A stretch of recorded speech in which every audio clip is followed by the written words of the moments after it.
Bismillahirrahmanirrahim. Alhamdulillah wassalatu wassalamu ala Rasulillah wa ala alihi wa sahbihi wa man tabi'a hudah. Wa asyhadu an la ilaha illallah wahdahu la syarika lah. Wa asyhadu anna Muhammadan 'abduhu wa rasuluh. Sallallahu alaihi wa ala alihi wa sahbihi wa sallam.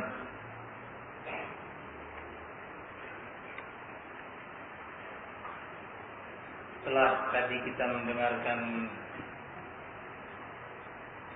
beberapa ayat dan hadis Rasul Sallallahu Alaihi Wasallam serta penjelasan beberapa ulama terkait dengan ilmu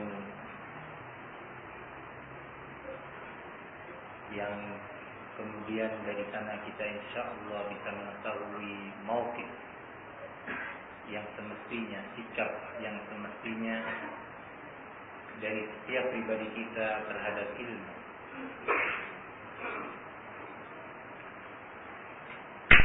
Sikap pribadi, sikap masing-masing kita terhadap ilmu secara zahir, yaitu dia berupaya untuk mencarinya,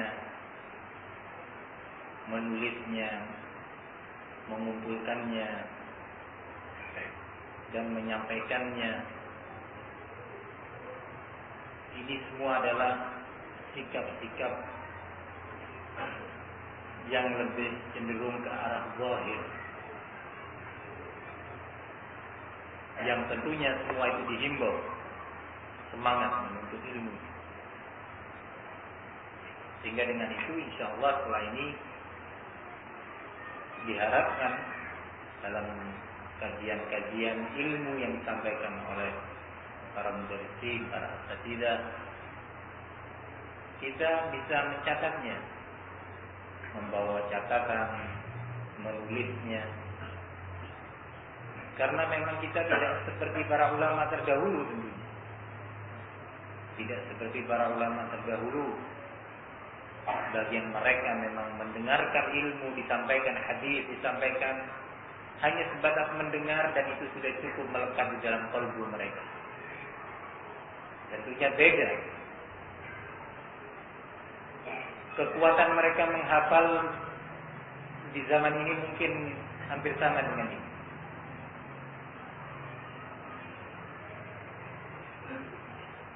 Apa yang disampaikan oleh syekhnya didengar langsung dihafal. Ini mereka. Dan tentunya kita tidak seperti itu. Makanya sekarang kita beramai-ramai membeli apa? Alat recana. Untuk kemudian nanti didengarkan di rumah sambil tiduran.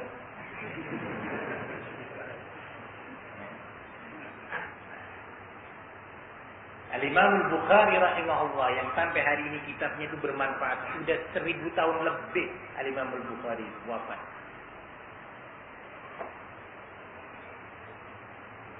1200 sekian beliau itu wafat.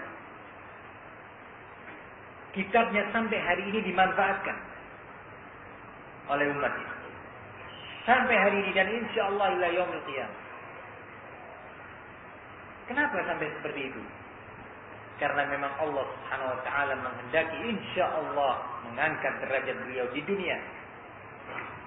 Dengan bentuk yang sudah kita saksikan sekarang, umat menghormati beliau, menghargai beliau, memanfaatkan, ambil manfaat dari ilmu beliau. Berapa hadis sudah kita melalui apa yang dicatat oleh Imam Bukhari. Ketika beliau hendak menulis kitab ini, di samping kitab-kitab yang lainnya, Tarikh Al-Bukhari, Al-Adabul Mufrad, Khalq Af'alul Ibad, dan yang lainnya dari karya beliau, terkhusus Sahih Al-Bukhari ini ditulis oleh beliau dalam keadaan beliau berwudu, rapi, duduk di mana? Di Raudhah. Tahu Raudhah? Di Masjid Nabi di Madinah. Ketika merapikan kembali dari oret-oretan menjadi kitab ini. Tiap hari ditulis, dan dia duduk di rapi, duduk sholat 2 rakaat, ditulis lagi. Dihargai ilmu itu. dengan berwudu, dengan posisi yang terbaik, kondisi yang terbaik, dihargai ilmu itu. Maka dari itu ilmu beliau sampai hari ini dihargai. Dijadikan oleh Allah ilmu yang berharga. Ya, sesuai itu al-jaza min jinsil amal, balasan ganjaran yang akan diterima oleh seorang itu sesuai dengan tingkatan perbuatan dan amalan dia. Kalau kita seperti itu juga aras-arasan ya, sudah punya ini, bukannya dicatat lagi di rumah, tapi cuma untuk dengarkan sambil tidur-tiduran, baru 10 menit tidur. Nah, padahal masih 40-50 menit lagi nih hasil rekaman.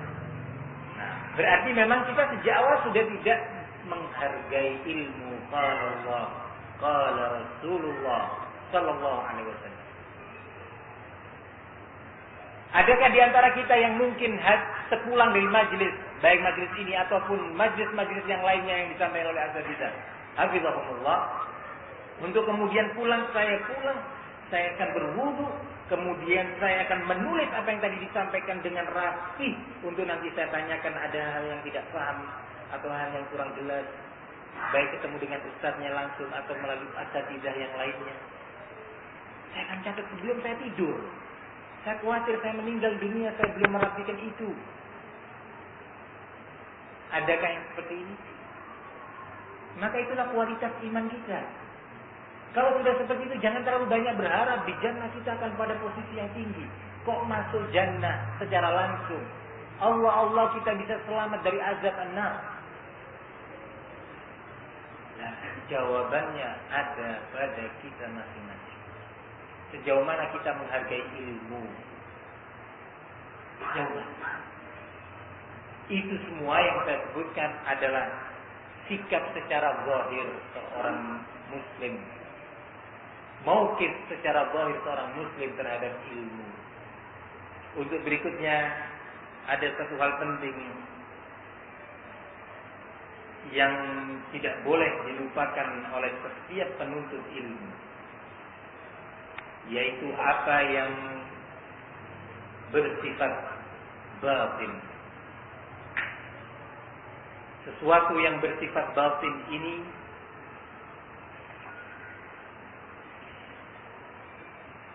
tidak boleh dianggap remeh.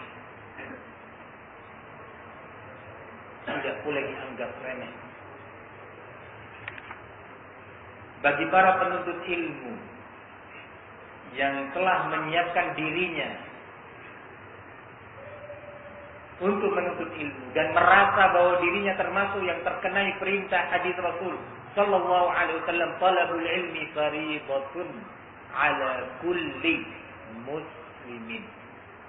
Menuntut ilmu agama, belajar tentang Al-Qur'an dan sunnah dari perkara-perkara yang telah Allah wajibkan kepada seorang hamba adalah fariidah, fardu, kata Rasulullah, kepada setiap pribadi muslim. Anda muslim? Ya, kalau muslim Anda terkena hadis ini. Bagaimana prakteknya dan realisasinya? Ini tergantung pada masing-masing pribadi. Barang siapa yang meninggalkan sebuah fariidah, sebuah amalan yang sifatnya fardu terhadap masing-masing pribadi, maka dia berdosa di sisi Allah Subhanahu wa taala. Wa nafidin azan ya Allah wa iyyakum. Hendaknya ketika kita memposisikan diri kita sebagai talibul ilmi, di samping secara zahir yang sudah saya sebutkan, menuntut kesabaran, menuntut kesabaran dan siap menanggung konsekuensi yang akan muncul di balik keseriusan dia menuntut ilmu. Am hasibtum an tadkhulul janna wa lamma ya'tikum mathalul ladzina khalu min qablikum massathumul ba'sa'u wad-dharra'u wa zulzilu. Apakah kalian mengira, kata Allah, bahwa kalian akan masuk jannah sementara belum menimpa kepada kalian ujian-ujian yang telah menimpa kepada orang-orang sebelum kalian, telah menimpa kepada mereka orang-orang beriman sebelum kalian itu, yang punya keinginan untuk masuk jannah, berbagai malapetaka, kefakiran, kesengsaraan, kesempitan, kegoncangan jiwa menimpa mereka sebagai konsekuensi daripada keimanannya. Ketika kita menyatakan bahwa kita siap beramal dengan perintah Rasul, jangan dikira bahwa itu tanpa konsekuensi. Maka dari itu, semua itu membutuhkan kesabaran. Gak mungkin ilmu diraih dengan enak. Gak mungkin. Gak mungkin kita bisa meraih posisi apalagi yang disebutkan tadi. Alim, ulama yang akan dijadikan sebagai teladan oleh umat. Nasihat-nasihatnya diamalkan untuk kemudian dia berharap mendapatkan ajr. Bukan untuk dikenang bahwa si fulan sebagai ulama, si fulan sebagai ulama. Bukan.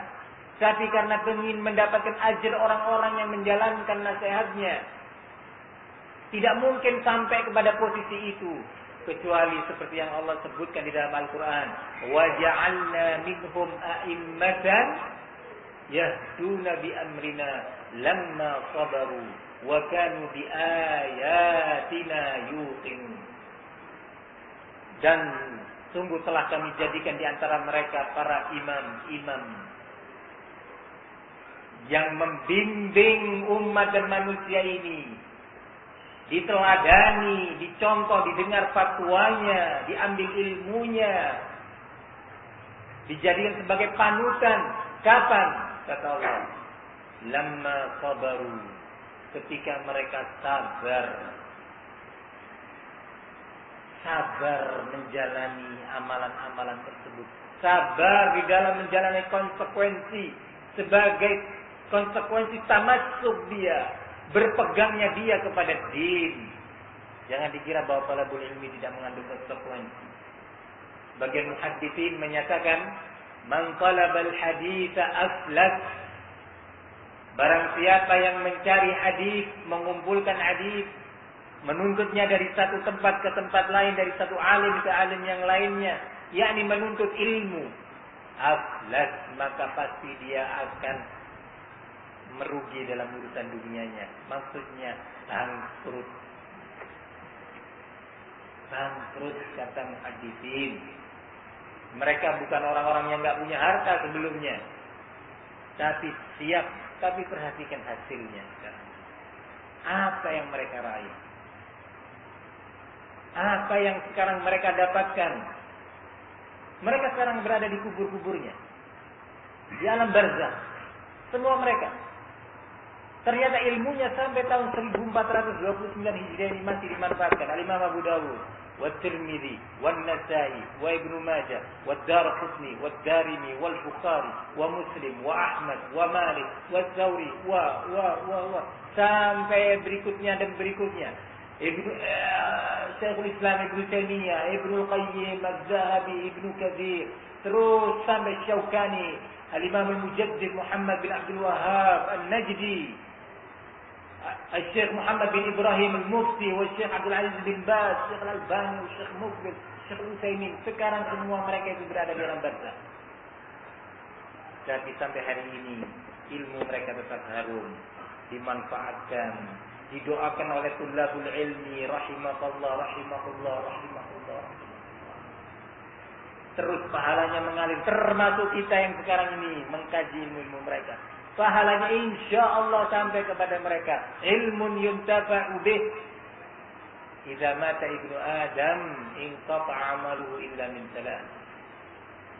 Jika telah mati seorang manusia, terputus amalnya. Salatnya selesai, saumnya selesai, nah hajinya sudah selesai. Tapi di antara yang tidak selesai adalah ilmu yang bermanfaat sampai hari ini. Atau kita termasuk orang-orang rendahan, orang-orang yang tidak punya selera dan semangat tinggi, semangat hidup mulia, semangat hidup panjang. Kita masih termasuk orang yang bersemangat hidup rendah dan semangat hidup pendek ini, yang panas. Untuk kita rela tiap hari begini ke sana, peluang bisnis itu, peluang bisnis itu, peluang kerjaan ini, peluang kerjaan itu, terus kita kerja sampai datang waktunya hatta zurtumul maqabir. Seperti ini kita. Maka dari itu secara zahir amalan ini memang membutuhkan as-sabr. Gak mungkin kita sampai pada posisi yang Allah sebutkan tadi kecuali melalui tahapan as-sabr. Ujian demi ujian menimpanya. Ikhwani fid din, a'azzani Allah wa iyyakum. Secara batin ada satu hal penting yang memang tidak boleh dilupakan. Bermula dari hadis Rasul, innamal a'malu binniyat wa innamal likulli imrin ma nawa. Setiap amalan itu tergantung kepada niatnya dan setiap pribadi akan mendapatkan sesuai dengan apa yang dia maukan. Bermula dari hadis ini, masalah batin itu masalah yang tidak boleh dianggap remeh. Masalah ini di samping memang kita harus banyak berdoa kepada Allah Subhanahu wa taala, memohon dengan sungguh-sungguh kepada Allah untuk dibantu membenahi masalah batin. Yang kedua, kita harus berupaya dengan sesungguh-sungguhnya. Rasulullah sallallahu alaihi wasallam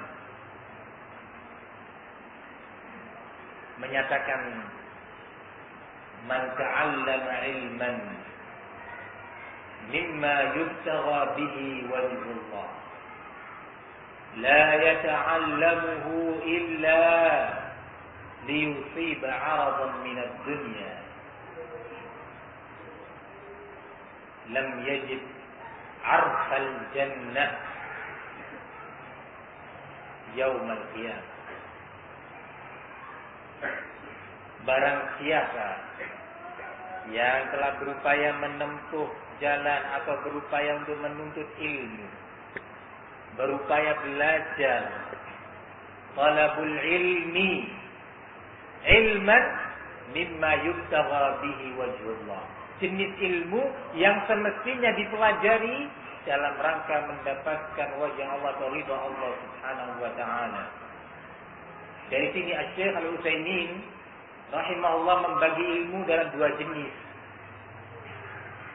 Berdasarkan bahwa bermula dari hadis ini, Asy-Syaikh Al-Utsaimin, subhanallah, insyaallah beliau dapat ajar lagi. Ilmunya dinukil sekarang, dikaji di Masjid Al-Khalil ini pada malam ini. Mudah-mudahan ajar itu sampai kepada beliau rahimahullah. Nah, kalau Anda sebagai pedagang atau bisnismen atau orang kaya, paling kaya di kota ini, siapa yang mau menyebut-nyebut nama Anda selamati? Siapa yang mendoakan? Putra-putra Anda sendiri, saya katakan tadi, bisa ribut, berkelahi, saling memutuskan silaturahmi gara-gara harta waris yang Anda tinggalkan, sementara Anda sudah dikafani masuk kubur. Ya ayuhan nas, ingat ini baik-baik. Asy-Syaikh Al-Utsaimin menyatakan, dari sini diketahui bahwa ilmu itu terbagi menjadi dua.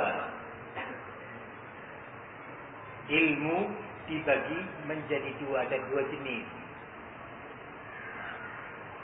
Ilmu yang tidaklah boleh dipelajari kecuali hanya mengharapkan ridha Allah.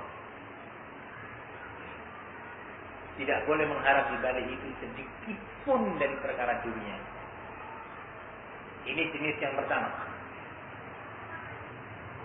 Jenis yang kedua adalah ilmu yang boleh, mubah hukumnya untuk dipelajari dalam rangka untuk mendapatkan sedikit dari kehidupan dunia ini.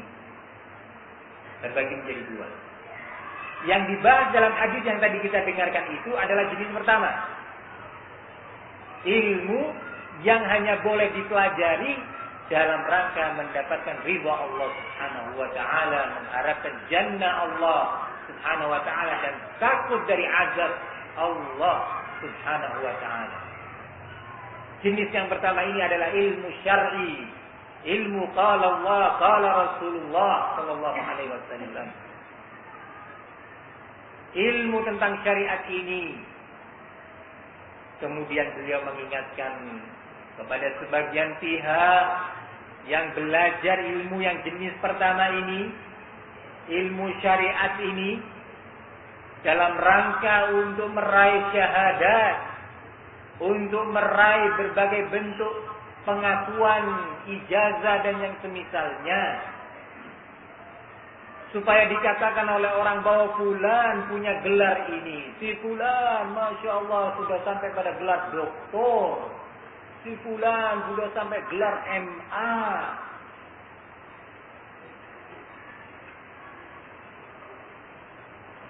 Walaupun untuk meraih gelar doktor atau MA-nya itu harus dia belajar ilmu syariat dalam tanda kutip di sebelahnya.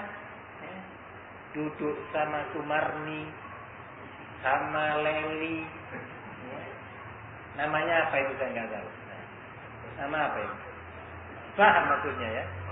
Belajar Al-Quran, ayat yang disebut, Subhanallah, ainal uqul, di mana akal mereka? Apa manfaatnya MA yang akan Anda bawa ya akhi? Yaumal qiyamah, yauma yafirrul mar'u min akhihi wa ummihi wa abihi.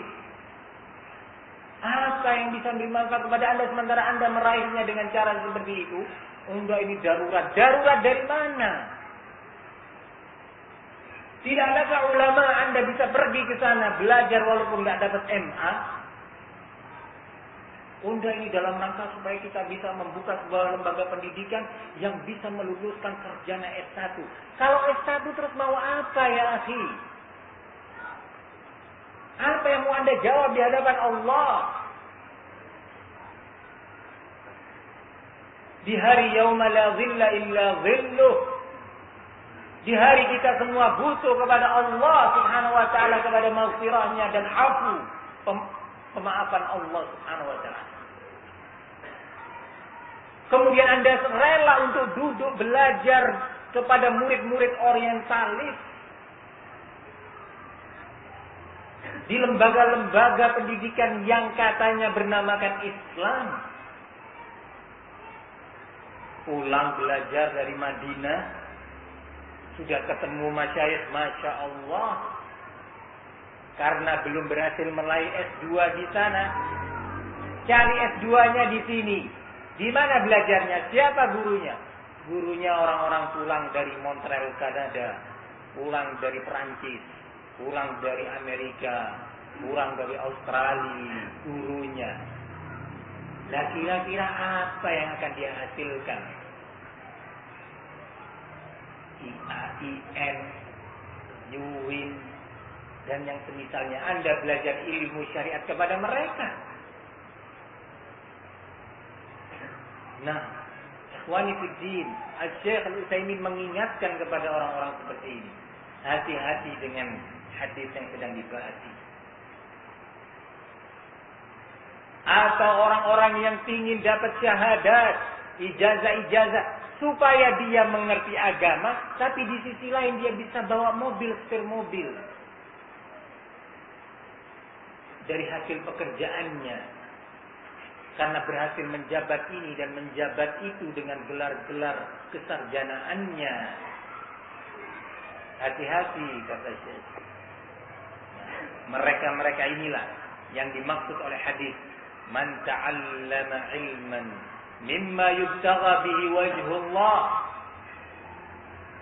Barang siapa yang belajar ilmu yang semestinya dengan belajar ilmu itu dia mengharapkan ridha Allah Subhanahu wa taala, mengharapkan ajar dari Allah dan jannahnya, kemudian ternyata dia belajar liyusiba 'aradan minad dunya, dalam rangka untuk mendapatkan urusan dunia ini tadi, apa kata Rasulullah? Lam yajid arfal jannah. Dia tidak akan pernah mendapatkan harumnya jannah di hari kiamat. Nah, mau kemana? Mau kemana dia? kalau sudah seperti ini. Dunia yang dimaksud aradan minat dunia ini, sekali lagi, jangan dipahami hanya sebatas uang, rumah dan yang semisalnya. Tidak, itu salah satu bagian daripada dunia. Nah, di antara dunia adalah keinginan untuk dia diposisikan oleh orang dan dinyatakan bahwa dia sebagai seorang alim. Ini dunia. Bagian daripada dunia. Untuk dia itu diulamakan. Atau kalau tingkatan Indonesia karena memang gak ada ulama, diustadkan. Ingin dihormati, ingin untuk dinyatakan ustaz, atau yang semakna dengan ini, maka itu bagian daripada dunia yang dimaksud. Wal-iyadu billah. Semoga Allah subhanahu wa ta'ala membimbing kita dan menjauhkan kita dari hal yang seperti itu. Perkara yang batin ini perkara yang sangat penting untuk kita perhatikan sekarang. Kalau tadi kita bersama-sama mau saling memberi semangat untuk mementingkan ilmu dan belajar, untuk setelah ini tiada hari kecuali ilmu, tiada waktu kecuali tanpa ilmu, insya Allah, maka perkara batin ini jangan dilupakan. Disebutkan oleh sahabat Syaddad bin Aus radhiyallahu anhu, di antara penyakit yang berbahaya ini tadi, beliau menyatakan, inna akhwafa ma akhafu alaikum ar-riya'u wasyahwa al-khafiyah. Di antara yang paling aku khawatirkan dari sekian perkara yang akan menimpa kalian adalah yang pertama ar-riya, yang kedua asy-syahwa al-khafiyah, syahwat yang tersembunyi. Itu makna secara letterlessnya. Ditanya Imam Abu Dawud As-Sijistani rahimahullah, ma hiya asy-syahwa al-khafiyah? Qala hubbur riyasah. Syahwat yang tersembunyi itu adalah yang aku maksud ambisi, keinginan untuk berada pada posisi paling atas, ingin dipaling ataskan, ingin dianggap paling atau dianggap terbaik, dianggap terbanyak ilmunya, terkuat hafalannya, dan seterusnya. Beda dengan keinginan menjadi yang terbaik. Kalau itu terpuji. Keinginan dan ambisi menjadi yang terbaik itu diperintah oleh Allah Subhanahu wa taala. Wa fi dzalika falyatanafasil mutanafisun. Al-munafasah fil khair. Saling berlomba untuk saling mendahului. Itu adalah terpuji. Sebagaimana kisah Umar bin Khattab radhiyallahu anhu yang dia berniat untuk bisa melampaui Abu Bakar As-Siddiq radhiyallahu anhu ketika bersedekah, ya, datang kepada Rasulullah dan memberikan separuh dari hartanya. Rasulullah menyatakan, "Sama abqaita li ahlik?" Apa yang kau sisakan untuk keluargamu? Qala mithlahu ya Rasulullah. Seperti itu juga separuh yang berikutnya saya sisakan untuk keluarga. Separuhnya tiba-tiba Abu Bakar datang. Anfaqa bi jami' ma indahu. Faqala ya Abu Bakar, ma abqaita li ahlik? Apa yang kau tinggalkan, kau sisakan untuk keluargamu, istri dan anakmu? Qala Allah wa rasulah. Allah dan Rasulnya yang aku tinggalkan untuk mereka. Sampai Abu Umar menyatakan, wallahi aku gak akan pernah mampu mendahului Abu Bakar. Upaya untuk menjadi yang terbaik itu diperintahkan dalam syariat ini. Tapi upaya untuk dianggap oleh orang lain sebagai yang terbaik, yang terhafal, yang terbanyak ilmunya, yang dan seterusnya, paling banyak karyanya. Ini berbahaya yang seperti ini. Itulah apa yang disebutkan dalam hadis Ka'ab bin Malik yang sebelumnya yang saya bacakan. Ma di'bani ja'i'an ursila ila aw fi ghanamin bi afsada min hirsil mar'i 'ala al-mal wa syarafi li dini. Tidaklah dua ekor serigala yang lapar dilepas dalam segerombolan kambing lebih berbahaya dibandingkan ambisi seorang dalam perkara dunia dan ambisi seorang untuk mendapatkan atau dianggap dan diposisikan dalam urusan agama ini.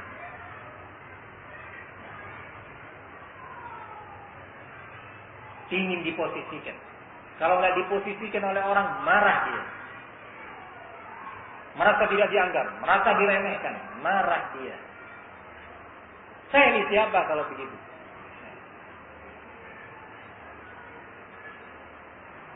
Marah dia. Maka hati-hati dari sikap seperti ini. Ini adalah musibah. Syekhul Islam Ibnu Taimiyah rahimahullah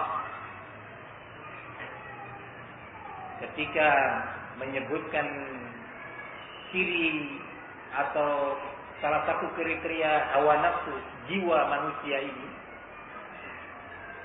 beliau menyatakan,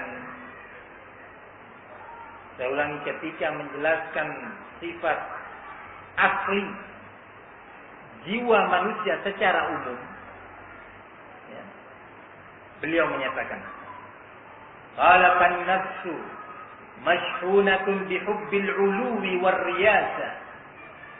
Jiwa manusia ini dipenuhi oleh ambisi untuk tinggi di atas yang lainnya dan ambisi mendapatkan kedudukan.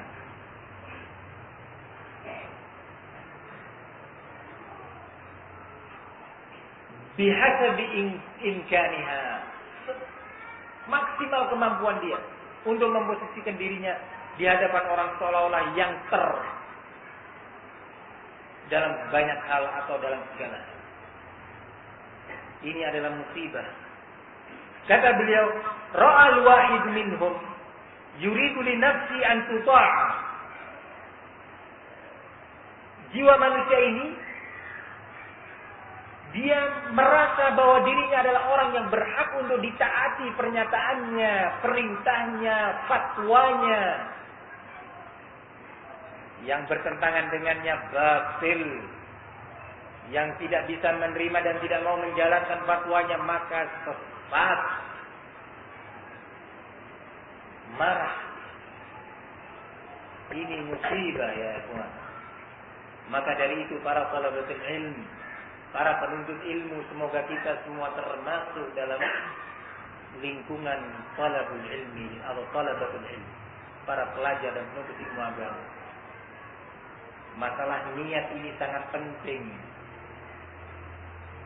Sangat penting untuk kita berupaya membenahinya. Kalau ada orang yang lebih dari kita, syukuri dan sebutkan kebaikan saudara kita itu. Dan berdoa kepada Allah semoga dia diberi istiqamah dan berharap dirinya mendapatkan kebaikan seperti itu. Al-Syekh Abdul Aziz bin Baz rahimahullah dengan tingkat keilmuan yang seperti itu sebagai seorang mufti, bahkan beliau disebut oleh sebagian ulama setelah sampai pada tingkatan mujaddid bagi umat ini. Ketika disebut nama Al-Syekh Al-Allamah Al-Muhaddits Muhammad Nasiruddin Al-Albani, sangat menghormatinya. Kalau ada qaul yang berbeda dengan beliau, dihormati qaul itu. Pendapat itu dihormati, diletakkan pada tempatnya. Walaupun berbeda ijtihadnya. Walaupun berbeda ijtihadnya. Sebagian ulama disebutkan, dinukilkan dari Al-Imam Al-Mahdi Ali bin Qasim rahimahullahu ta'ala dalam biografi beliau. Qala an-nasu ala tabaqatin thalath. Manusia ini terbagi dalam 3 tingkatan. Ya, termasuk kita yang sedang dibicarakan oleh beliau. Nah, kita termasuk yang dibicarakan oleh beliau. At-tabaqah, kata beliau, at-tabaqatul 'aliyah. Tabaqat yang tertinggi. Kata beliau, al-ulama al-akabir. Para ulama kibar. Siapa mereka ulama kibar? Disebutkan ciri-cirinya. Ya, disebutkan ciri-cirinya. Wa hum ya'rifuna al-haqqa wal batil. Mereka adalah orang-orang yang mengetahui mana yang hak, mana yang batil. Terus, wa in ikhtalafu lam yansha' an ikhtilafihim al-fitan. Kalau toh mereka berbeda pendapat dalam beberapa masail, tidaklah kemudian muncul di balik perbedaan pendapat itu fitnah. Perpecahan terjadi, saling membongkar aib ini. Nah, ini ulama kibar. Lam yansha' an ikhtilafihim al-fitnah. Li'ilmihim bima 'inda ba'dihim ba'dah. Karena memang tingkat keilmuan mereka yang tinggi, pengetahuan mereka yang tinggi tentang kelebihan masing-masing mereka. Al-Syekh Al-Albani rahimahullah, ketika disebut nama Syekh Abdul Aziz bin Baz, padahal dalam sekian masail, kalau antum baca dalam fatwa-fatwa mereka, berselisih pendapat dalam masalah-masalah serius. Nah, tapi subhanallah, ihtiram, hormat. Nah, ditunjukkan kepada umat posisi Syekh bin Baz dan keutamaannya. Syekh Muqbil rahimahullah, muhaddithul Yaman, sering di majelis beliau itu disampaikan beberapa pendapat Syekh Al-Albani terkait dengan rijalul hadis, para perawi hadis, atau keputusan-keputusan Syekh Al-Albani terkait beberapa hadis. Nah, yang dalam beberapa hadis tersebut kadang-kadang Syekh kurang sepakat terhadap pendapat Syekh Al-Albani, baik terkait dengan seorang perawi, ini lemah atau tidak, masih diperselisihkan. Kadang-kadang Syekh kurang pendapat, disampaikan di depan muridnya. Tapi pernah Syekh sehari menyampaikan, wallahi ya ikhwan, saya mengatakan hal ini, saya nggak setuju ya, kepada pendapat Syekh Al-Albani dalam poin ini karena begini. Disampaikan ujiannya dengan ilmiah, sopan, adab. Saya mengatakan ini, ya ini saya di atas kursi saya ini sekarang.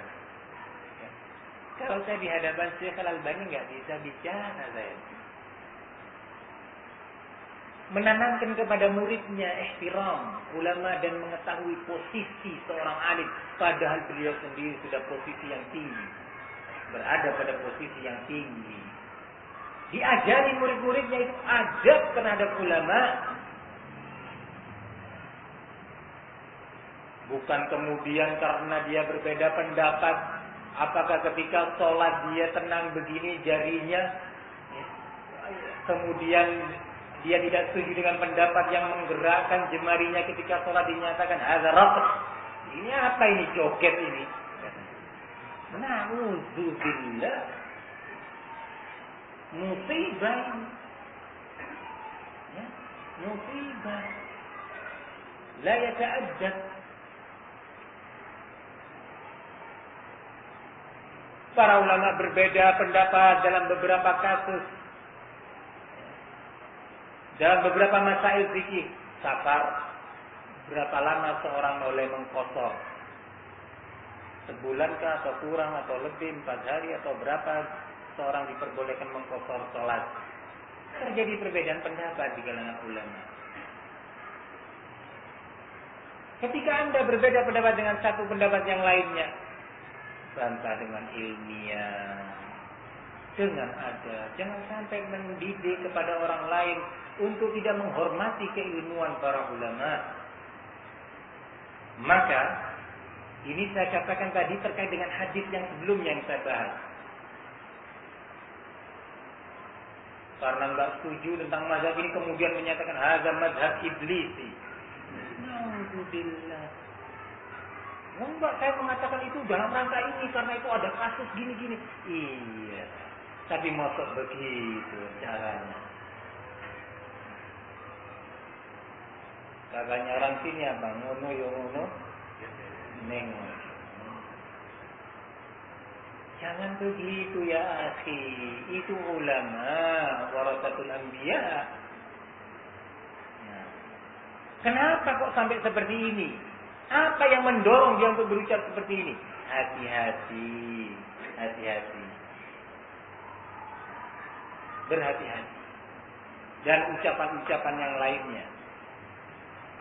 Ikhwani fiddin azani Allah wa iyyakum. Ini pendapat apa? Tabaqah al-aliyah. Tabaqah yang pertama yang tertinggi adalah tabaqahnya para ulama. Yang mengetahui yang hak, mana yang batil, mana yang hak, mana yang terus begitu. Dan kalau ada khilaf, tenang. Al-Syekh Muhammad Aman Al-Jami rahimahullah yang dinyatakan oleh Syekh bin Baz ruknun min arkanis salafiyah. Salah satu rukun dari rukun-rukun manhaj salafi ini, yaitu Al-Syekh Muhammad Aman Al-Jami. Asalnya dari Afrika kan, tapi menjadi orang besar. Kulitnya hitam, ya, tapi menjadi orang besar. Beliau tidak setuju terhadap pendapat Syekh Al-Albani rahimahullah dalam kasus besar. Bukan masalah fikih biasa. Masalah besar. Tapi subhanallah disampaikan di hadapan para mahasiswa di Jami'ah Islamiyah. Luar biasa ada ilmu, ilmiah. Luar biasa. Begitulah para ulama. Begitulah. Ini at-tabaqah al-aliyah. Insyaallah hingga malam ini kita tidak masuk dalam tabaqah al-aliyah. Enggak masuk. Tinggal nanti kita pilih mana ini tabaqah yang berikutnya atau yang berikutnya. Mudah-mudahan Allah bantu kita, Allah tolong kita untuk menjadi tabaqah al-aliyah.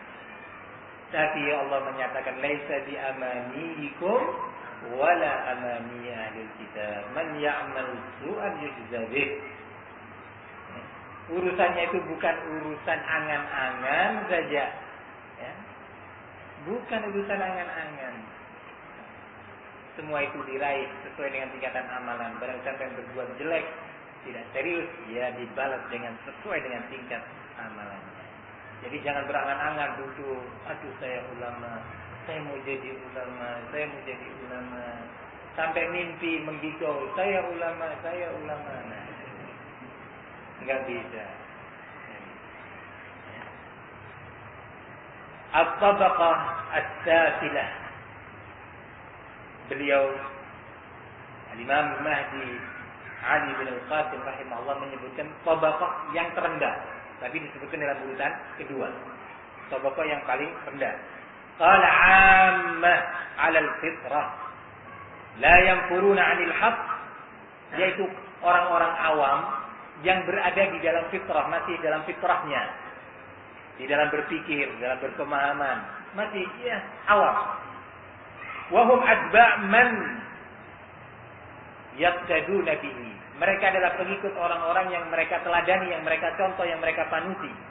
In kana muhiqqan kanu mithlahu.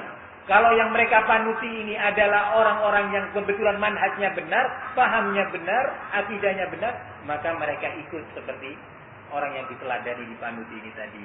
Ini orang awam. Wa in kana mubtilan kanu kadzalik. Kalau ternyata yang dipanuti, yang dijadikan teladan ini sesat, pemahamannya enggak benar, manhajnya menyimpang, maka orang awam yang ini tadi ya seperti itu juga. Ini golongan kedua. Walaupun urutan kedua dan golongan ketiga paling yang di bawah. Nampaknya kita ini ya. Wallahu a'lam. Masih mending yang ini. Ya, walaupun jelek, ya. Masih mending walaupun tercela. Berikutnya, at-tabaqah al-mutawassithah. Tingkatan yang tengah-tengah. Tidak termasuk yang aliyah, enggak termasuk yang safilah. Nah, siapa mereka? Qala hiya mansya'u asy-syarr wa aslul fitan an-nashi'ah fid din. Ini yang kedua ini adalah pokok pangkal tersebarnya kejelekan, akidah yang batil, tersebarnya fitnah. Wa humul ladzina lam yam'anu fil ilmi hatta yartaqu ila rutbati tabaqatul ula. Mereka bukanlah jenis orang-orang yang dalam perkara ilmu itu mutamakin, benar-benar serius mempelajarinya, faham dengan benar, untuk kemudian dengan itu dia sampai pada peringkat pertama tadi, digolongkan dalam peringkatan pertama. Wala tarakuhu hatta yakunu min ahli at-tabaqah as-safilah. Dan tidak pula golongan yang tengah ini meninggalkan ilmu begitu saja, tetap dia ya, menulis karya, menyampaikan ya, dan seterusnya. Tidak dia tinggalkan hal itu untuk kemudian dia tergolong kepada apa? Kelompok yang paling rendah kayak orang awam itu tadi. Nah, enggak ke sini, enggak ke atas, enggak ke bawah. Nah. Kemudian beliau menyatakan, menjelaskan agak panjang pembicaraan ini. Fa innahum idza ra'u ahadan min ahli at-tabaqatil 'ulya yaqulu ma la ya'rifunahu mimma yukhalifu aqaidahum allati awqa'ahum fiha al-qusur. Ini kalau seandainya mereka mendapati orang-orang yang berada pada peringkat tertinggi tadi, yaitu siapa? Para ulama kibar, berfatwa, memutuskan sesuatu yang enggak sesuai dengan pahamnya dia, keyakinannya dia, fatwanya dia, maka mulai dia menyerang ulama kibar ini tadi, mengarahkan panahnya ke sana. Dicaci maki dia. Ini di satu sisi. Di sisi lain ke atas dia nyerang, ke bawah qala wa ghayyaru fitra ahli tabaqati sufla an qabulil haqqi bitamwihati batilah fa inda dhalika taqumul fitanu ad-diniyah ala saqin. Ke atas tadi apa? Nyerang. Ini iya, kita menghormati dia bukan karena keilmuannya, tapi karena umurnya. Dia banyak tulisannya nggak ngerti hadis, ini itu, dijatuhkan, dicaci maki, jatuh di hadapan orang ketiga ini tadi, orang-orang awam, ya, termasuk seperti kita, insyaallah. Dibuat, ya, berfatwa karena dia sebagai pekerjaannya sebagai mufti di Darul Ifta, ya. Jadi berfatwanya itu karena tugas, karena ini, karena itu, terus direndahkan. Barakallahu fiikum. Dan berbagai bentuk ucapan penrendahan yang lainnya. Dengan itu dia berupaya merubah fitrahnya orang-orang awam, untuk kemudian mereka tidak mau menerima al-haq dengan berbagai bentuk promosi-promosi tersebut yang sangat batil. Di saat seperti itu fitnah akan hidup muncul. Maka dari itu, ikhwani fiddin azzani Allah wa iyyakum, pembahasan ini bisa ditinjau dari banyak sisi, tapi yang penting untuk kita kaji adalah masalah niat ketika kita mau belajar itu, ya, itu sejak awal mulai dibenahi. Bahwa saya belajar menuntut ilmu ini karena saya ingin beramal, karena saya takut jatuh pada kebatilan, saya takut jatuh pada dhalalah, kesesatan. Saya ingin dengan ini bisa menyampaikan al-haq untuk mendapatkan doa penduduk langit dan bumi. Saya ingin menjadi warasatul anbiya karena itu yang dihimbau oleh agama ini. Niatnya sudah diluruskan sejak awal. Diluruskan. Nah, ini sangat penting. Ikhwani fiddin, a'azzani Allah wa iyyakum. Setelah kita ingat bahwa masalah niat memiliki posisi yang sangat besar dan menentukan bagi keberhasilan seseorang di hadapan Allah Subhanahu wa taala di dalam beramal dan beribadah, dan terkhusus dalam hal ini menuntut ilmu, maka tentunya kita bersama-sama untuk saling mengingatkan.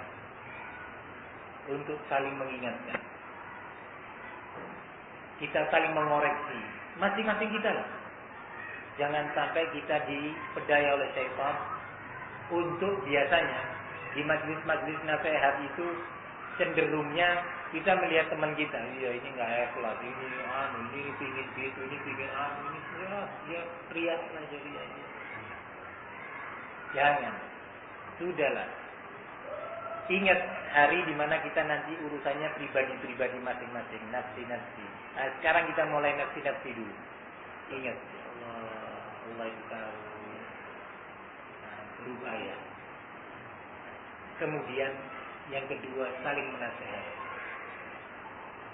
Nah, di antara upaya yang bisa mengobati kita untuk kita tidak merasa lebih, bukan ingin lebih, tapi merasa lebih dari teman kita, dari orang lain, merasa kita sudah punya banyak sekali sampai ingin dijuluki oleh orang dengan julukan berbagai macam julukan lah sudah. Muhaddits, allamah, al-faqih, inginnya dapat julukan-julukan seperti itu. Nah,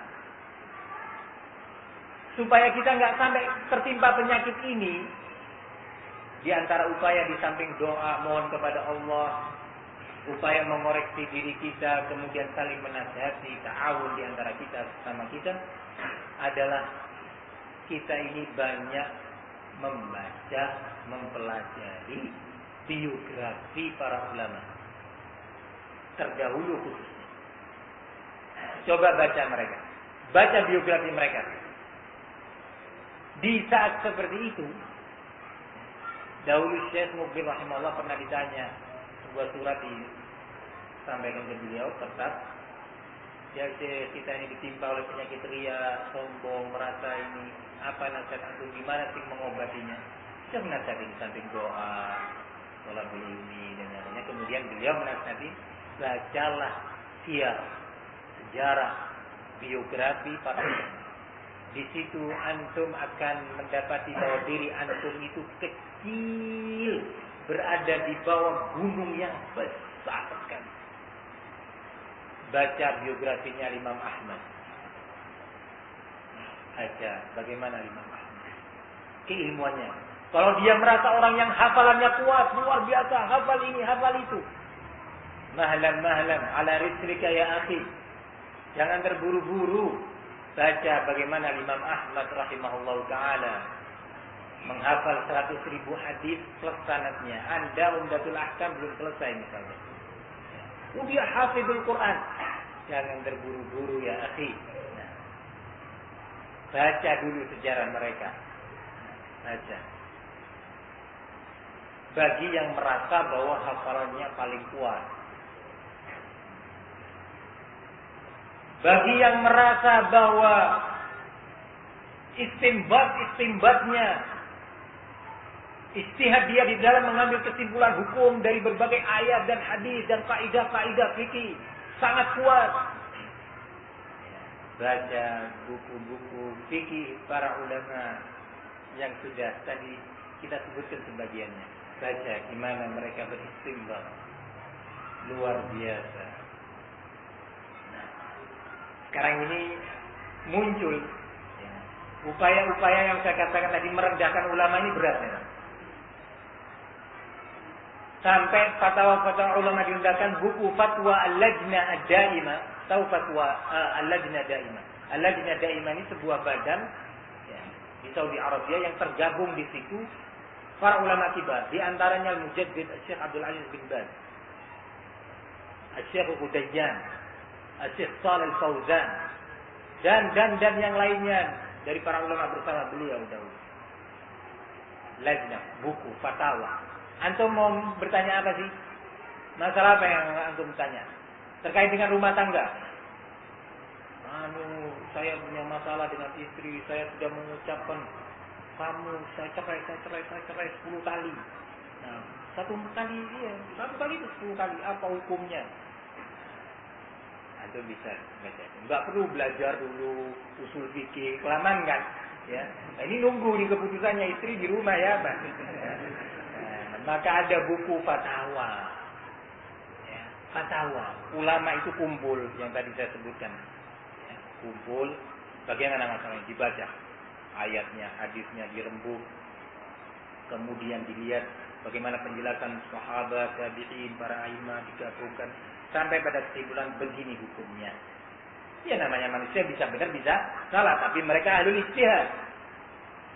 Maka hukumnya begini, dalilnya gini. Enak kan? Sudah ada jawaban dari siapa? Syekh Abdul Aziz bin Baz. Bahwa jawab begini hukumnya. Masya. Tenang ya. Pulang ke rumah, ketemu istrinya, selesai kan? Oh begini deh keputusannya. Sudah, berarti selesai cerai kita. Sudah keluar. Enak kan? Enggak tumpuk hatinya. Nah, sudah ada jawaban. Atau keputusannya, oh enggak, ini enggak terhitung cerai. Nah, karena ulama di Lajnah Daimah menyatakan begini. Ringkas. Ya. Iya, tapi kitab Fathul Bari kan lebih bermanfaat dibandingkan ini. Lebih banyak ilmunya tentang hadis, tentang ini. Iya. Tapi apa semua orang bisa baca Fathul Bari? Nah, apa bisa? Dan itu ada di bagian mana fatwa ini? Hah? Sulit nyarinya. Apa semua orang bisa beristinbat? Ini saja. Mau bicara apa itu? Tentang bukan jual beli. Apa sih? Silakan tanyakan kepada lagi. Beli itu bukunya, berjilid-jilid. Mau berbicara tentang taharah, tentang sholat, tentang haji, tentang zakat, tentang waris, tentang hukum sumpah dan yang lainnya. Wah, banyak urusan dijawab oleh mereka. Akidah, dakwah. Masya Allah, dengan itu cepat. Ya. Yang menjawab ulama kibar. Ikhwani fid din, azzani Allah wa iyyakum. Maka dengan membaca itu kita mendapatkan ilmu. Siapa yang bilang bahwa fatwa Lajnah Daimah itu hanya berisi fatwa ini yang benar begini, yang ini boleh, ini enggak boleh? Siapa yang bilang? Di sana ada dalil-dalil, ada istinbat.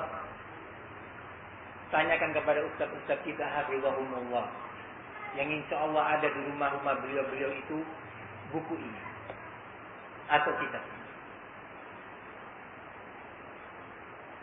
Terkhusus para ustaz tersebut yang sudah belajar beberapa ilmu alat, ketika baca buku Lajnah Daimah fatwa itu terkait dengan hukum apa aja disebutkan di sana. Dalilnya adalah ayat ini. Bentuk pendalilannya secara singkat disebutkan begini. Hukumnya begini, dalilnya begini karena ayat ini maknanya begini. Masya Allah. Disebutkan bagaimana cara menyimpulkan apa? Hukum. Atau setidaknya dia bisa mengambil pelajaran. Bisa mengambil pelajaran dari suatu hadis, dari suatu istinbat. Luar biasa. Maka dari itu, ikhwani fid din, azzani Allah wa iyyakum, Semua itu sumbernya adalah masalah niat. Masalah niat. Ini adalah bagian kedua dari majelis kita. Berarti ada bagian keberapa? Ketiga. Sudah siap? Tadi Anda lihat bagian yang duduknya tegar. Sekarang sudah mulai.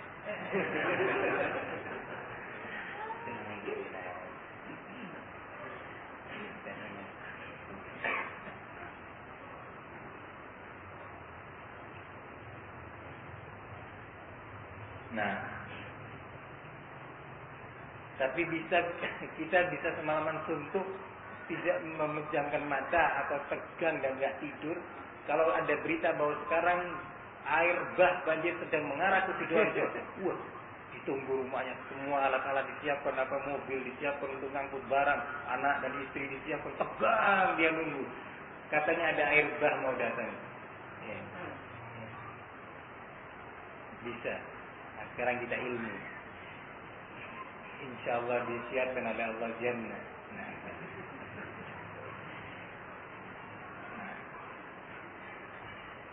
Kemudian setelah kita tahu tentang sikap seorang muslim terhadap ilmu secara zahir dan juga secara batin, masih terkait dengan masalah ilmu ini, ada satu hal dan salah satu prinsip penting dari prinsip-prinsip ahli sunnah yang diletakkan oleh para ulama dan diwariskan dari generasi ke generasi. Yang tadi sebenarnya sudah saya singgung sedikit, yaitu salah satu bab yang sebenarnya disebutkan oleh Al-Imam An-Nawawi rahimahullah. Beliau menyatakan bab tawqir al-ulama wal kibar wa ahli al-fadl wa taqdimihim ala ghairihim wa raf'i majalisihim wa izhar martabatihim.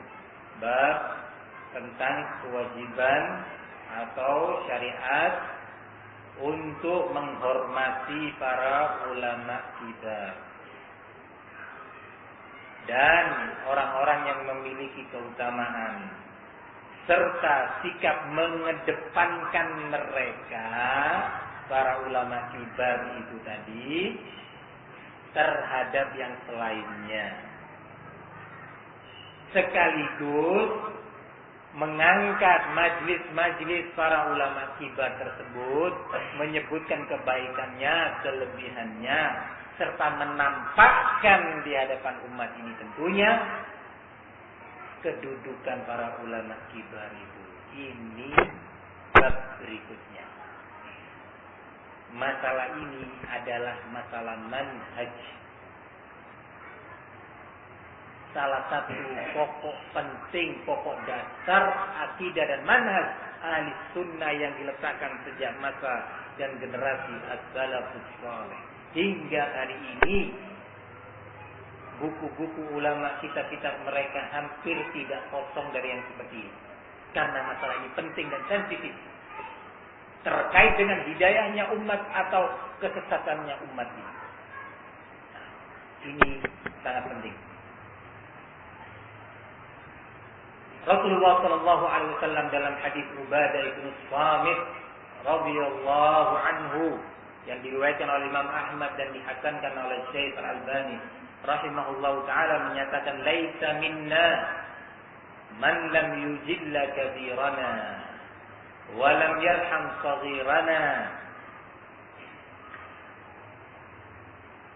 wa lam ya'rif li'alimina haqqahu, yani haqqahu. Kata Rasulullah dalam riwayat lain, laisa min ummati, bukan tergolong dari umatku, barang siapa yang tidak bisa menghargai, menghormati orang-orang besar di antara kami, atau orang yang tidak bisa menyayangi orang yang lebih muda atau lebih kecil darinya, serta bukan dari golongan kami orang-orang yang tidak mengenal hak para ulama.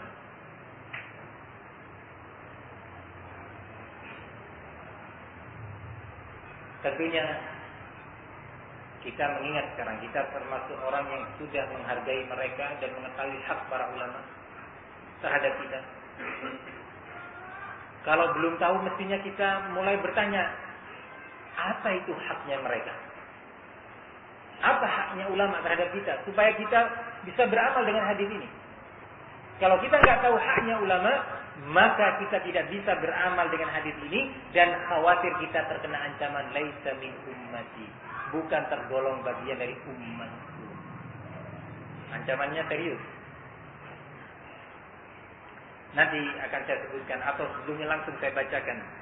Syekh Muhammad bin Shalih Al-Utsaimin menyebutkan hak-hak para ulama. Beliau menyebutkan beberapa hal yang diwajibkan terhadap kita terkait dengan para ulama. Ketika beliau menjelaskan tentang hadis ad-dinun nasihah, qulna liman ya Rasulullah, qala lillahi wa li kitabihi wa li rasulihi wa li a'immatil muslimina wa ammatihim. Pada poin wa li a'immatil muslimin, bahwa nasihat itu untuk para a'immah, untuk para ulama. Maksudnya apa sih? Kalau diartikan letterlek begitu kadang-kadang bingung kita. Nasihat untuk ulama ya apa sih? Kalau bahasa kita, apa kita datang ke Syekh bin Baz nasihatin, Syekh Taqillah, Syekh kamu harus belajar yang betul. Apa gitu maksudnya? Lah, bukan gitu maksudnya. Barakallahu fikum. Syekh Al-Utsaimin menyatakan, qala wan nasihatu lil ulama takunu bi umurin. Nasihat terhadap ulama itu terrealisasi dengan beberapa perkara. Minha al-awwal, yang pertama, mahabbatuhum, sikap cinta kepada ulama, jangan benci kepada ulama. Ini yang satu. Nah, cinta. Ketika disebut nama ulama, disebut nama Al-Imam Syafi'i, Al-Imam Ahmad, Al-Imam Malik, cinta pertama yang muncul itu kecintaan kepada mereka. Disebut nama Syekhul Islam Ibnu Taimiyah, Ibnu Katsir, Ibnu Qayyim. Disebut nama Syekh Muhammad bin Abdul Wahhab An-Najdi, Al-Imam Syaukani. Cinta langsung, ya Allah, saya cinta mereka. Ya Allah, kumpulkan saya dengan para ulama. Ini yang pertama, sikap kita kepada ulama. Dan ini haknya mereka untuk dicintai. Kenapa cinta kepada ulama itu penting? Syekh menyatakan, li'annaka idza tuhibbu ahadan fa innaka lan tata'assa bihi. Karena kalau Anda cinta kepada seorang, ngefan kepada satu orang atau satu dia, pasti Anda akan meniru kan? Cinta kepada niru dia, ingin seperti dia. Nah, ini penting. Cinta kepada Al-Imam Al-Albani rahimahullah, beli buku-bukunya, Silsilah Sahihah, Silsilah Dha'ifah, Al-Irwa, ya, kemudian Sahih Sunan Abi Dawud, Tirmidzi dan yang lainnya dibeli sama dia banyak itu. Nah, ini nggak cukup ini untuk bukunya Syekh saja. Nah, ya. Doa masa belum bisa baca buku, walaupun belum bisa baca bukunya. Iya.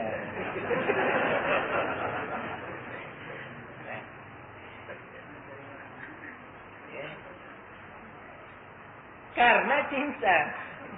Barakallahu fikum. Senang gitu. Tapi ya tentunya jangan sampai gitu aja nanti. Ya, harus berupaya kan gitu. Upaya berikutnya jangan cuma dilihat, ambil satu jilid ketiga misalnya. Irwa buka. Belum bisa baca, enggak apa-apa baca. Alif ba ba baca. Irwa gitu. Dibaca gitu. Nanti akan muncul ya, ingin baca. Kalau sudah baca, nanti kecintaan itu semakin muncul. Ini yang pertama, mahabbatuhum. Al-thani, musa'adatuhum fi bayanil haqq, membantu mereka dalam upaya menebarkan al-haq. menebarkan ilmu tauhid. Bantu mereka dalam menebarkan ilmu tauhid. Caranya gimana? Banyak caranya. Misalkan membeli buku mereka, ya, dipinjamkan ke orang-orang. Ini tingkatan pertama.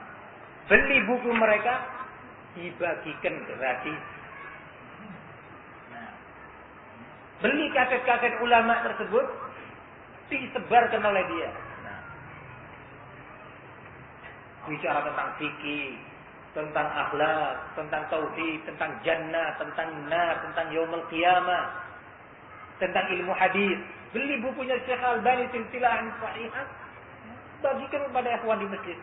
Nah, ini dapat satu set, ini satu set. Nah.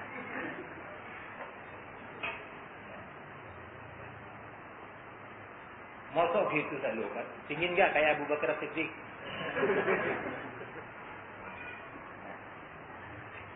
Ini ikut membantu menebarkan atau menerjemahkan buku-buku mereka, naik sedikit tingkatannya, ya, naik sedikit tingkatannya, menerjemahkan buku mereka dalam bahasa kita, ya, terjemahkan buku misalkan Kasyfus Syubuhat Syekh Muhammad bin Abdul Wahab, kitab Barakallahu Fikum Al-Istiqamah karya Syekhul Islam Ibnu Taimiyah, terjemahkan.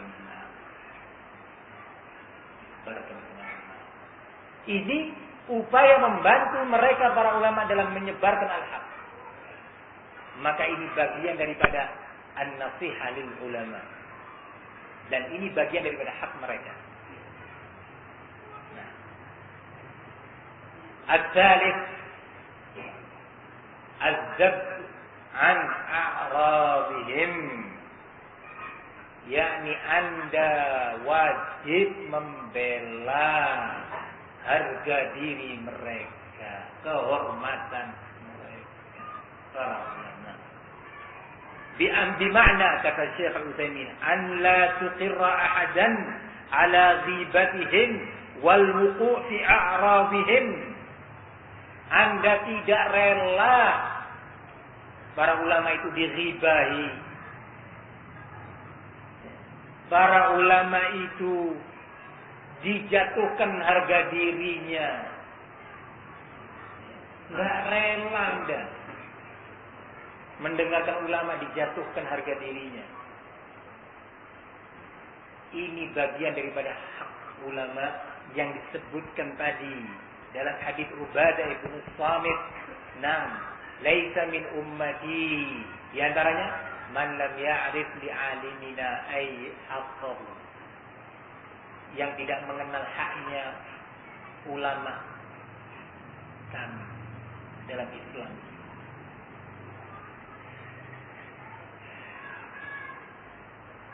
Ikhwani fiddin azani Allah wa iyyakum. Maka berapa banyak sekarang harga diri ulama, kehormatannya dijatuhkan. Berapa sering dengan berbagai metode. Dengan berbagai metode. Kalau dinyatakan Anda telah menjatuhkan harga diri, enggak. Saya nggak menyebutnya, hanya sekedar membandingkan. Ini kan pembahasan ilmiah. Masya Allah. Nah. Apa manfaatnya Anda menyatakan bahwa membaca kitab Fathul Bari lebih bermanfaat? Al-qira'ah fi Fathul Bari anfa min al-qira'ah fi Fatawa Lajnah Daimah. Apa maksudnya Anda? Bukan betul memang Fathul Bari itu lebih bermanfaat. Kita nggak memungkiri bahwa Fathul Bari memiliki keutamaan yang luar biasa. Bahkan Syekh Muqbil menyatakan Fathul Bari kamaktabatin mustaqillah. Antum tahu maktabah, kadang-kadang saat masjid ini banyak nih, bisa isi buku kitab-kitab. Kata Syekh, kitab Fathul Bari itu mirip dengan satu maktabah tersendiri sudah. Antum membicara tentang apa? Hadis, rijalul hadis, makna kalimat-kalimat dalam hadis, tafsir Quran, ya, sejarah, akhlak, adab, lengkap di situ memang. Luar biasa.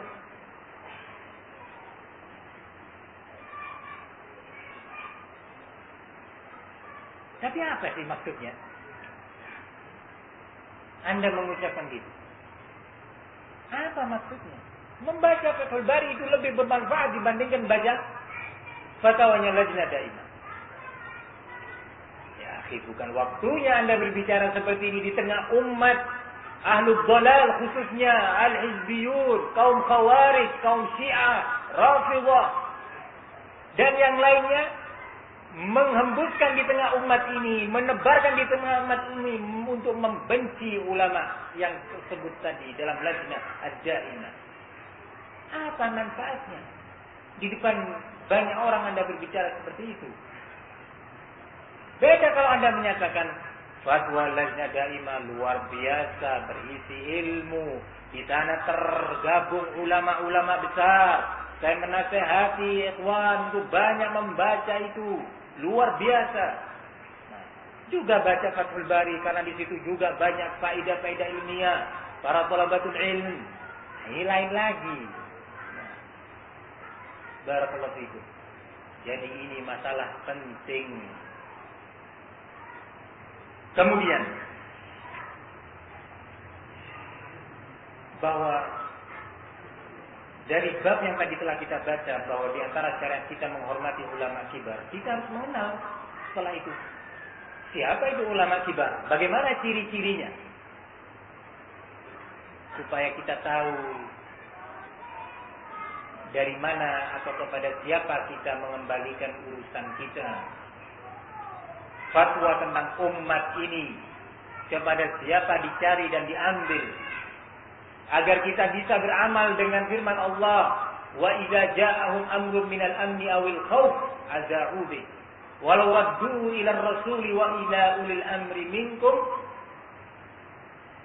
aw ila ulil amri minhum la'alimahu alladhina yastanbitunahu minhum. Ayat ini berisi apa? Penekanan kepada umat ini. Jika datang urusan terkait dengan umat, urusan besar terkait dengan kaum muslimin, Allah dalam ayat ini memerintahkan untuk mengembalikan kepada ahlul istinbat, kepada ulama, yaitu al-kibar, di mana Rasul sallallahu alaihi wasallam dalam hadis Abdullah bin Abbas radhiyallahu anhuma menyatakan al-barakah ma'a akabirikum. Barakah itu berada pada akabir, ulama-ulama besar di antara kalian. Lalu siapa mereka ulama-ulama besar? Bagaimana kita bisa meraih barakah ini yang disebutkan oleh Rasulullah sallallahu alaihi wasallam?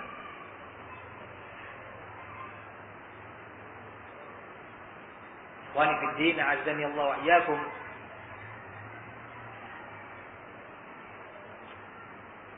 Di antara ciri mereka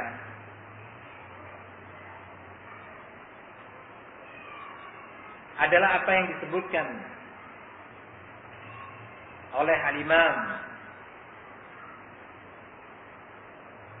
atau sahabat Abdullah bin Mas'ud radhiyallahu anhu, yang kemudian dijelaskan oleh Abdullah bin Muslim bin Qutaibah Taimuri rahimahullah. Ibnu Mas'ud menyatakan, sebelum saya bacakan pernyataan beliau, pernyataan Ibnu Mas'ud kita dengarkan bersama. Qala la yazalun nasu bi khairin ma akhadul ilma an akabirihim wa an umanaihim. Senantiasa umat ini akan terus berada di atas kebaikan jika masih mereka itu terus mengambil ilmu dari para ulama kibar mereka dan dari ahli amanah yang amanat dari kalangan mereka para ulama tersebut. Fa idza akhadhu min sigharihim wa shirarihim halaku. Kalau sudah mereka mulai mengambil ilmu, jawaban atas tragedi yang menimpa mereka, problem umat kepada sigar, ulama tadi sigar masih baru muncul, sebagaimana nanti akan kita lihat penjelasan ulama, maka mereka akan binasa. Kata Abdullah bin Muslim bin Qutaibah rahimahullah, qala la yazal, tentang makna pernyataan Ibnu Mas'ud tersebut, qala yuridu, yakni beliau menghendaki dengan itu la yazalun nas bi khairin ma kana ulama'uhum al-masyayikh wa lam yakun ulama'uhum al-ahdath.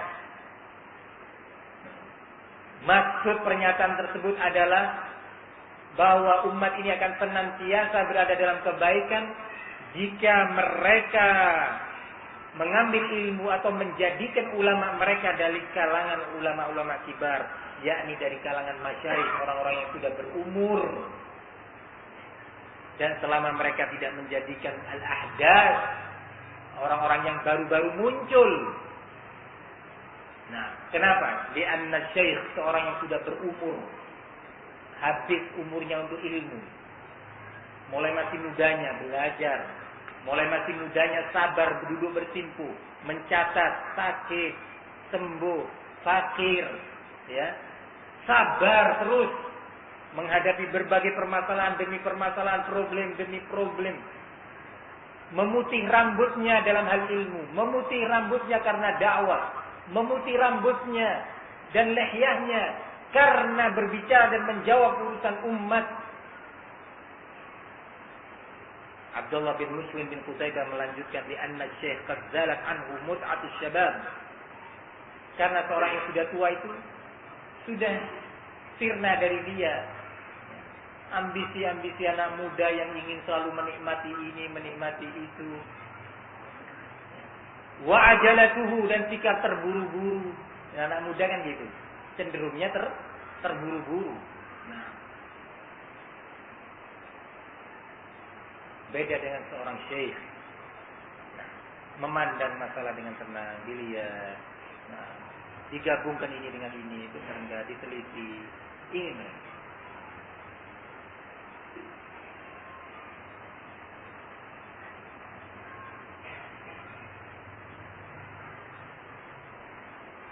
Qala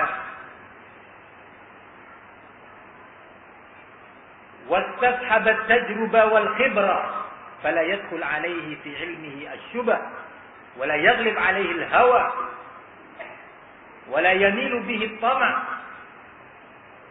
Karena seorang alim yang sudah berumur itu tadi sudah disebutkan dengan cara apa? Dia memang dia mudanya menghabiskan apa?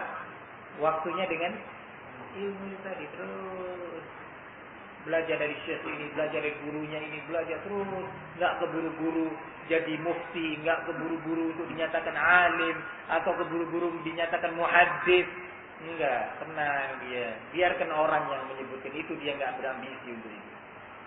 Nah, terus dari waktu ke waktu, pengalaman demi pengalaman, khibrah, dan tidak ada syubhat pada mereka, dan tidak mereka itu didominasi oleh hawa nafsu atau berbagai kepentingan-kepentingannya. Nah, ini mereka. Ikhwani fiddin, azani Allah wa iyyakum. Kalau kita sebut nama-nama orang di masa ini, kalau itu tadi ciri-cirinya, yang sudah meninggal, nama-nama yang tadi sudah saya ulang nama-nama mereka. Syekh Muhammad Nasiruddin Al-Albani sampai tuanya ya. Nah, antum dengarkan kaset-kaset beliau itu. Nah, nulis buku ya, 40 tahun yang lalu sudah selesai, tapi masih tetap dalam oret-oretan, nggak keburu dicetak. Simpan. Ya. Barakallahu fikum. Buku yang satunya lagi sudah selesai. Menulisnya itu tahun 60 sudah selesai. Mungkin sebagian antum belum ada, bahkan maaf saja, sebagian orang tua kita belum nikah bahkan. Ya. Apalagi kita sudah ada, enggak? Orang tua kita sebagiannya belum nikah pada tahun itu. Dia sudah menulis selesai bukunya itu. Tapi tenang, enggak keburu-buru cetak. Dalam waktu singkat punya buku 50 buku. Cetak karya, luar biasa. Nah, tenang ya. Dari waktu ke waktu. Syekh Al-Albani, antum lihat di buku-buku itu, lihat tanggal berapa beliau selesai menulisnya. Dalam kaset-kasetnya kalau antum dengar sampai tuanya itu. Kadang-kadang suara terengah-engahnya masih terdengar. Ketika menjawab, terus sabar. Itu sudah tenang menghadapi masalah problem. Gini, si fulan, hizbi, fulan, gini, fulan. Tenang dia. Dilihat apa masalahnya. Gini. Dijawab. Ada kibar. Kepada mereka lah kita mengembalikan urusan umat. Kalau sudah mereka ditinggalkan, kemudian sikap mengembalikan urusan kepada mereka, menjalankan urusan ini sesuai dengan jawaban mereka, sudah diposisikan sebagai taklid. Nah, ini sudah problem. Sudah tidak lagi diposisikan sebagai al-barakah ma'akabirikum. Tidak lagi diposisikan sebagai upaya beramal dengan ayat wa idza ja'ahum amrun minal amni awil khawfi adza'u bih walau radduhu ila rasul wa ila ulil amri minhum. Sudah tidak dianggap ini. Ini taklid. Ini yang hak. Walaupun seluruh ulama menyatakan gini, ini yang hak. Loh. Ya. Kalau sudah seperti ini bahaya. Berbahaya. Ya, berbahaya. Antum dengar fitnah Al-Haddadiyah. Itu nisbah kepada orang namanya Mahmud Al-Haddad Al-Hizbi Mubtadi'. Dia memunculkan sebuah bid'ah kesesatan di masa ini. Sikapnya keras, ya. Menurut dia mengingkari kemungkaran, tapi dengan sikap yang emosional karena memang kemudaannya itu tadi, belum punya pengalaman. Sampai katanya Fathul Bari itu suruh bakar aja itu Hajar Mubtadi', Nawawi Mubtadi', Ahlul Bid'ah semua. Nah, dinasihati oleh ulama sekali, dua kali, tetap. Nah, mulai bertingkat ulama menasihatinya. Ya, dari waktu ke waktu banyak yang luar biasa yang terpengaruh dengan dia. Wah, ini orang ini luar biasa, punya ilmu hadis, ilmu fikih. Ini awal munculnya dulu luar biasa. Yang terpengaruh dengan dia, anak-anak muda ini. Karena terus para ulama mengingkari dia, mulai dia menjatuhkan ulama. Syekh Al-Albani sikat, Syekh bin Baz dijatuhkan, Syekh Utsaimin terus dijatuhkan di hadapan pengikutnya. Nah, ini berbahaya. Hati-hati. Jangan sampai yang seperti ini terulang. Ambillah pelajaran, wahai salafiyin, kembalikan kepada ulama. Dari ulama-ulama mereka termasuk Syekh Ahmad bin Yahya An-Najmi yang baru meninggal pada bulan Rajab kemarin sebelum Ramadan. Syekh Rabi bin Hadi Al-Madkhali, Syekh Ubaid Al-Jabiri, Syekh Saleh Al-Fauzan, Syekh Muhammad bin Abdul Wahhab Al-Wusabi di negeri Yaman. Para ulama hafizahumullah. Muskilahnya sekarang yaitu tadi, sudah mulai tidak ada upaya untuk tidak mengenal ulama-ulama tersebut. Yang sangat disesalkan Syekh Ubaid Al-Jabiri dinyatakan sebagai dajjal. Luar biasa. Musibah ini. Kalau sudah ulama dijatuhkan, bagaimana sikap kita terhadap hadis yang tadi kita dengarkan dari syarah Syekh Al-Utsaimin? Sudah sampai setingkat itu. Maka berhati-hatilah di masa seperti ini. Tenanglah di dalam bersikap. Kembalikan kepada mereka. Hafizahumullah. Maka pada malam hari ini kita dengan ini selesai mengkaji secara ringkas mauqif sikap seorang muslim terhadap ilmu dan ulama. Tersisa waktu untuk sampai ke subuh kurang 6 jam. Jadi masih 6 jam lagi.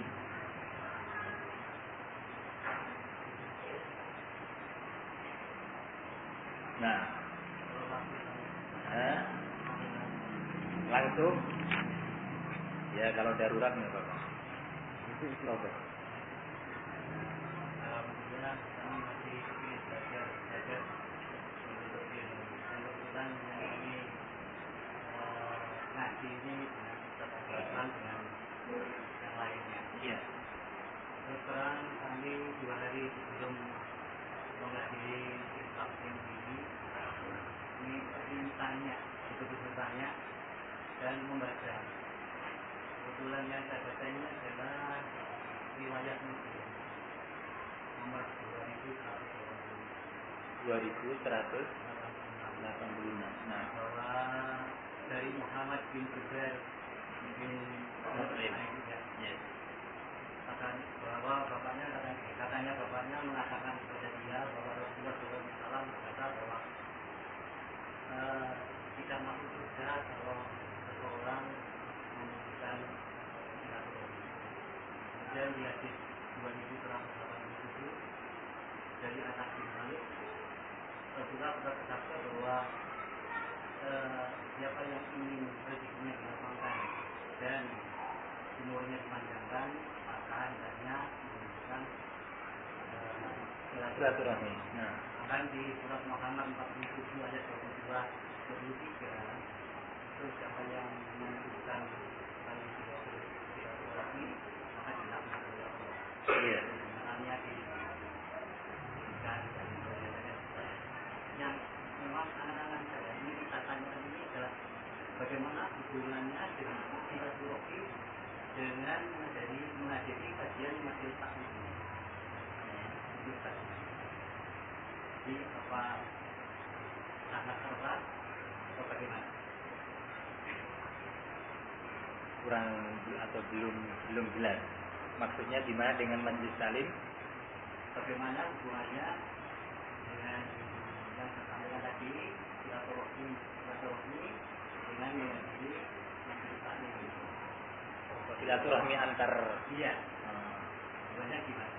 Hubungannya. Ini tidak ada hubungannya dengan silaturahmi. Majelis taklim ini kan sangat erat ya. Iya. Iya. Ada satu hal mestinya yang harus diluruskan. Harus dibedakan antara silaturahmi dengan ukhuwah, ziarah. Ini harus dibedakan. Menghubungkan tali silaturahmi hukumnya wajib. Bagi yang memutuskannya terancam dengan berbagai ancaman. Silaturahmi itu maksudnya adalah menghubungkan tali rahim, hubungan kekeluargaan, ya. Misanan, paman, 2 misan, 3 misan, 12 misan, ya. Barakallahu. Kemudian yang ada hubungan rahim dengan kita, baik dari jalur ayah maupun dari jalur ibu, itu namanya silaturahmi. Hanya saja di negeri kita menjadi salah kaprah. Silaturahmi akhirnya kemana? Ini menghadiri majelis silaturahmi. Teman-teman sekantor, loh, teman-teman sekantor kok silaturahmi? Keliru ya akhi. Silaturahmi, menghubungkan silaturahmi itu ibadah. Ziarah, berkunjung kepada teman yang dia cintai karena agama, itu ibadah. Ukhuwah Islamiyah itu ibadah, masing-masingnya ibadah, punya keutamaan sendiri-sendiri, punya ganjaran sendiri-sendiri. Nah, kalau majelis ini seperti ini, maaf saja, tidak ada hubungannya dengan silaturahmi. Kecuali kalau kebetulan saya mau hadir karena kebetulan misanan saya juga hadir. Hitung-hitung mudah-mudahan ketemu. Nah, ini juga ada unsur silaturahmi. Nah, tapi mungkin yang dimaksud ini makna ukhuwah Islamiyah mungkin. Nah, ya, ukhuwah Islamiyah. Nah, ini sering terjadi ya. Mau kemana Pak? Mau silaturahim ke rumahnya Pak ini. Misalnya, bukan. Apanya? Pamannya bukan, teman aja. Keliru. Jadi kembali kepada insyaallah topik yang dimaksud adalah masalah ukhuwah Islamiyah. Ukhuwah adalah bagian salah satu pokok dalam Islam dan harus terjalin. Ukhuwah Islamiyah dalam bentuk mahabbah, saling mencinta fillah, karena Allah, walillah, karena di jalan agama Allah dan karena mengharap ridha Allah. Itu adalah bagian daripada yang diperintahkan oleh Allah Subhanahu wa taala. Allah menyatakan wa kunu na'am wa kunu ibadallahi ikhwana. Nah, kemudian barakallahu fikum, berbagai ayat Allah yang mencela di sana orang-orang yang mengabaikan masalah ukhuwah. Innamal mu'minuna ikhwah fa aslihu baina akhawaykum, dan berbagai dalil yang lainnya. Maka dari itu masalah ini masalah penting, merasa saling mencintai di antara orang-orang ahlul khair, memberi salam, bentuknya dengan cara memberi salam. Assalamualaikum, ya Pak, khair, baik, sehat, gimana anak-anak, itu ukhuwah. Nah, bisa dengan cara SMS, Assalamualaikum, gimana tuh, gimana sekarang, lagi baca Quran atau lagi baca koran? Itu penting. Ini ukhuwah Islamiyah. Afwan, antum apa yang bisa saya bantu itu antum SMS atau telepon. Dengar ada musibah, sakit atau apa yang bisa saya bantu? Atau nggak perlu tanya apa yang bisa saya bantu. Oh, namanya sakit, ya perlu dibantu. Kan begitu. Minimalnya sini ke dokter yuk. Gitu. Nggak perlu apa yang bisa saya bantu. Ininya nggak enak yang bilang apa ya. Akhirnya ya sudah, doakan aja. Kan gitu. Itu langsung dibantu aja. Mana resepnya? Udah punya resep belum? Ke dokter, ayo ke dokter, ayo. Ayo sudah. Dokter berangkat sama saya. Ayo. Itu jangan. Dia yang gerekes sakit. Nah, mau dibawa ke dokter, ya, naik motor hujan-hujan, jangan dia. Nah, bukan jangan kakak membantu, yang penting membantu. Lah iya tambah gerekes kalau sewakan taksi apa gitu. Berat kan? Ya dihubungkan kepada orang. Kan gitu caranya. Nih ada teman kita sakit, antum ada kesempatan ngantar dia pakai kendaraan karena hujan. Begitu itu ukhuwah. Jadi terasa cinta itu. Baik di kalangan rijal maupun nisa. Baik di kalangan pria maupun wanita. Sama ukhuwah itu harus dijalani. Harus diupayakan. Wallahu ta'ala alam bisawab.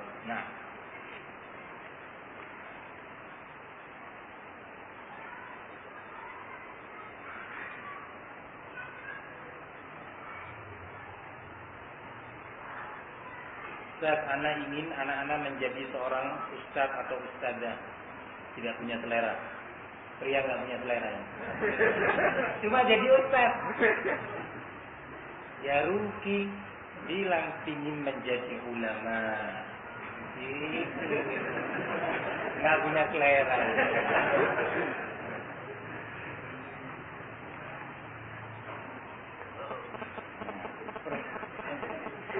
Pertanyaannya, apakah bisa belajar sendiri di rumah secara otodidak dengan cara membaca buku-buku Ahlussunnah yang telah diterjemahkan?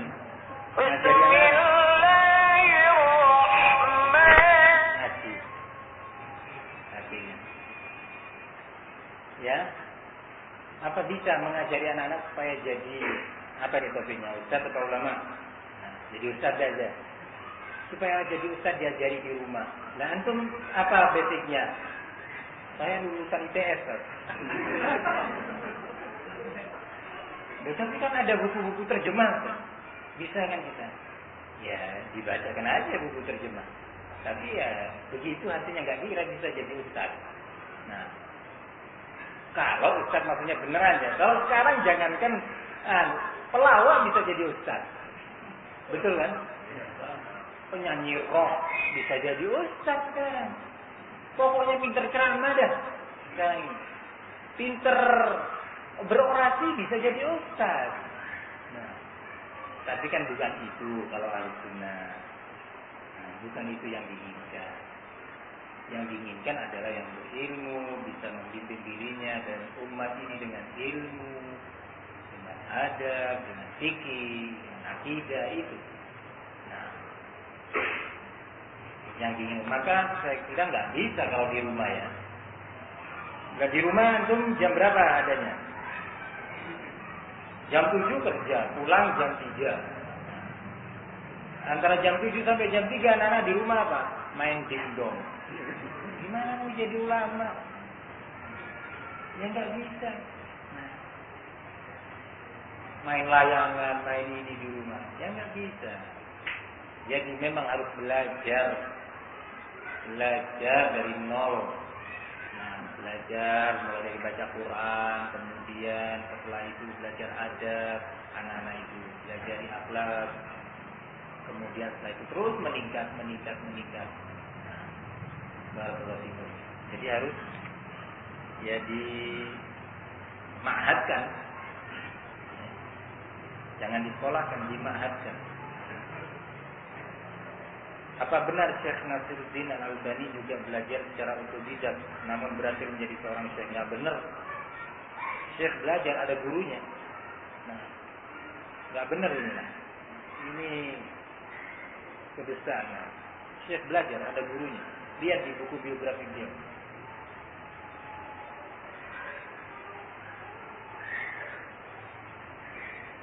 Ustaz, apakah ada kewajiban bagi kita seorang muslim untuk menjalin silaturahmi kepada saudara kita, baik dari garis ayah atau ibu yang non muslim? Kalau dianggap di situ ada maslahah,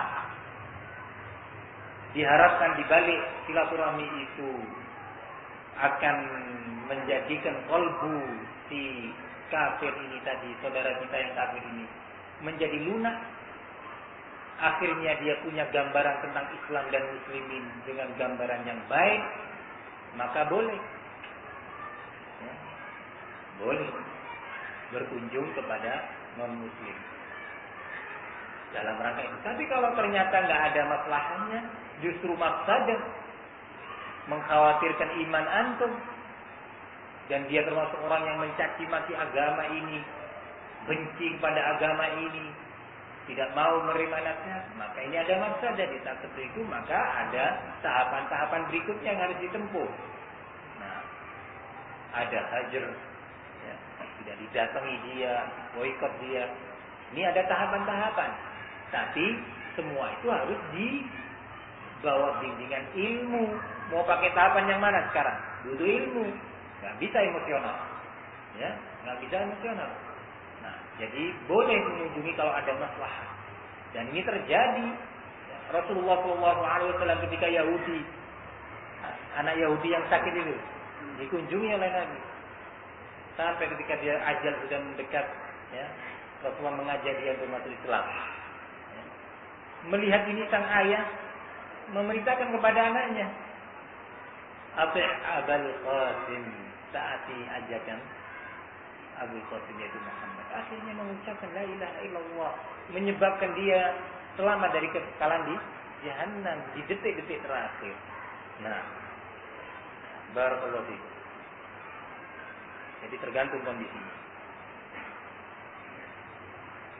Saya ada niatan untuk pergi haji atau umroh tapi belum mampu.